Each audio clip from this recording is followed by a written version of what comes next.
ஆனா ஒரு பேர் சொன்னாங்கம்மா. என்ன தேர்ப்பா? பேருதாம்மா. எனக்கு பவளத்தே வேண்டுமா?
பவளத்தேர் மீது ஏறி உட்கார்ந்தா என் முகமாகப்பட்டது பளீர் பளீர் பளீர் பளீர் என்று இருக்கும். அதற்காக வேண்டி எனக்கு பவளத்தேர் வேண்டும்.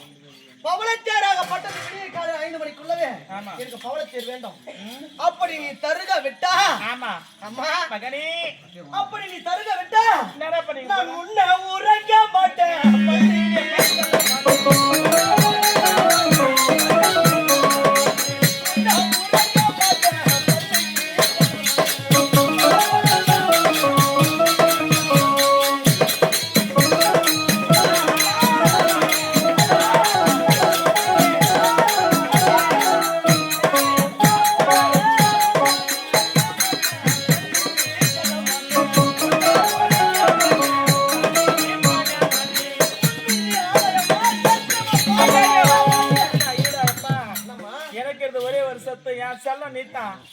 நீ சோறு தண்ணி இல்லாம நீ சத்தியானா எங்களுக்கு யாரா இருக்கிறது?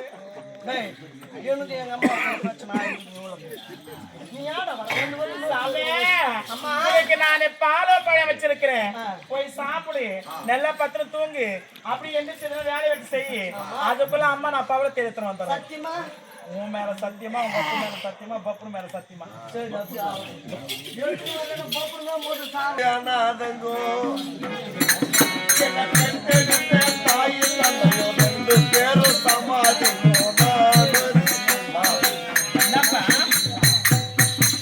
போட்டு அம்மா செத்துட்டாங்க. இந்த அம்மா மூஞ்சி பார்க்காத ஒரு பாவியம்மா. அம்மா முகத்தை கூட பாக்கலம்மா. ஆமா, தாய் கருப்பா சிகப்பான்னு கூட எனக்கு தெரியாது. எங்க அம்மா செத்துட்ட பிறகு எங்க அப்பா 2வது கல்யாணம் பண்ணிக்கிறாரு. என் சித்தி தான் என்ன வளர்த்தாம்மா. அப்படிங்களா? என் அம்மா இருந்த கூட அந்த மாதிரி வளர்த்திருக்க மாட்டாங்க. அந்த மாதிரி என் வளர்த்தா இல்லை. அண்ணா இப்ப என்னாச்சு? இப்ப அதுக்கு நான் அம்மானு தான் போட்டேன். ஆமா ஆமா, அந்த அம்மா கூட அம்மா விட்டு கொடுக்குறாங்க. ஏன் எதுக்கு? கலகப்படம் போனோம். போன வீட்டுக்கு வராமடா போடுவா. அது வேண்டி யாரு சித்தின்னு அம்மானு கூப்பிடுறது. ஓ, இப்ப அந்த அம்மா இல்லாத டிகிராய் போயிருக்குது. நாயகரண்டா உனக்கு அம்மா. ஆமா, இனிமே நீ என் புள்ள. மகனே மகனே மகனே சாப்பிடா, லாலி பாப்புடா. போயா என்ன தட்டா போடும்.